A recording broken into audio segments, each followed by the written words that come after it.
How do you solve a problem like Jos Buttler. Edge, good catch. Really good catch from Dowrich. West Indies are back in business.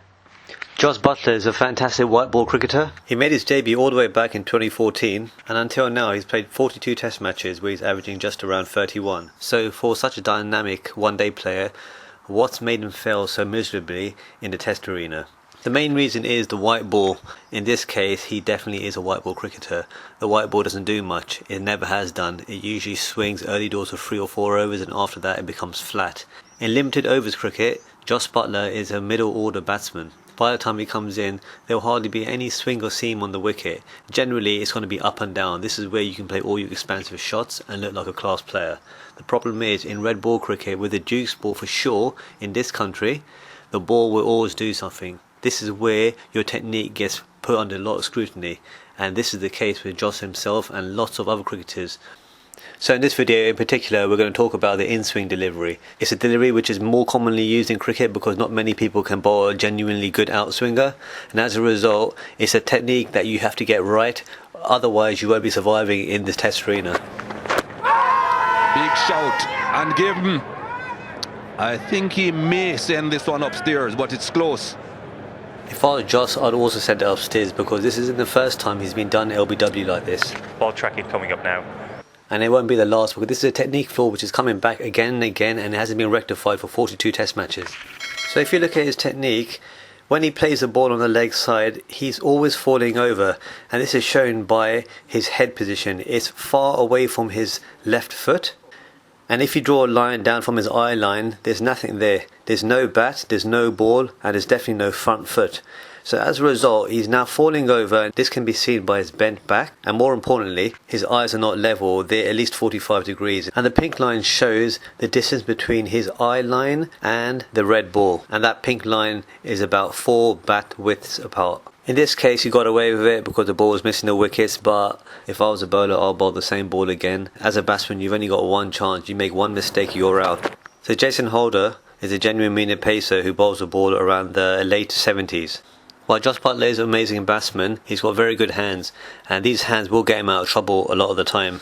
But then if you have Joseph, for example, he bowls over 10 miles an hour quicker than him, your reaction time will be less. Your brain has to work much quicker, and this is where your technique can get exposed. For a class batsman like Jos Buttler, he gets bowled and LBW far too often. And if you see here, he's actually in a pretty good position. He hasn't moved that front foot much, but that's okay. The main thing is he's got his head almost in line with the ball. The distance between bat and his eye line is about 2 bat widths apart. But that's okay. The biggest problem is his eye line. When you bat, you have to have a steady head, which he has, but his head is tilted, and that doesn't actually work for your brain. Your brain now has to put in more effort to diagnose what the ball is doing. In this case, the ball swung in just a bit. His brain couldn't react in time because the bowler is bowling much quicker. As a result, your hands won't get you out of trouble all the time. This video is a year earlier. It's the same problem. He leans over so much. He's in a very poor position to play the shot here. In this case, he hit it. And if I was a bowler, I'll be bowling the same delivery to him, setting him up with an outswinger and then bowling that inswinger on the half volley onto the pads.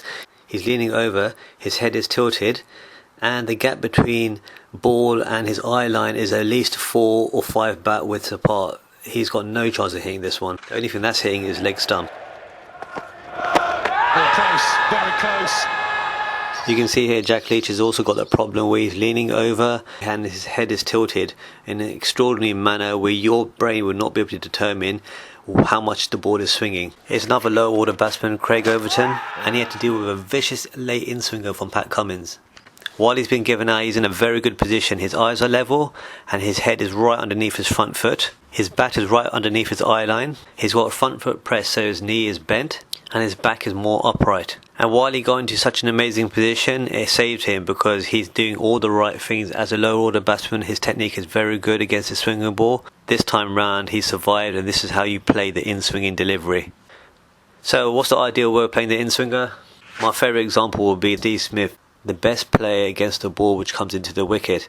What he does is he covers his off stump, and while his bat does move around a lot, when the bat comes down, he's in a very good position. His eye line is level, his head is stationary, his bat comes down in a straight line. If your head is in line with the ball, from there you can see what the ball is going to do when it pitches or what it does through the air. you won't be determine what the ball is doing as well when your head is far away from the line of the ball. And when you have such a solid technique, from there you can expand on your shots. And if you have a look at his positioning, his eyes are level, his head is still in the shot. The ball isn't too far away from his eye line, it's only 2 bat widths apart. And the reason why he can hit it is because his eyes are level. If you haven't got a level eye line, your brain won't be able to compute as well what the ball is doing. And this is how you bat when you have deliveries which are angling or swinging or cutting back in. You get your head in line with the ball, and from there you can see what the ball is going to do, and this is where you can play your shots from. And while Jos sometimes does get his head in line with the ball, you do have to use your bat at times. So guys, let me know what you think about this video. Should Jos be playing in the next series? Or should England be making changes right now because he's had enough chances? Leave your comments below, subscribe to the channel, like the video, and I'll make more videos like this if I get good reaction to this video. Stay safe. Incredibly happy because they're seeing a sensational 50 here.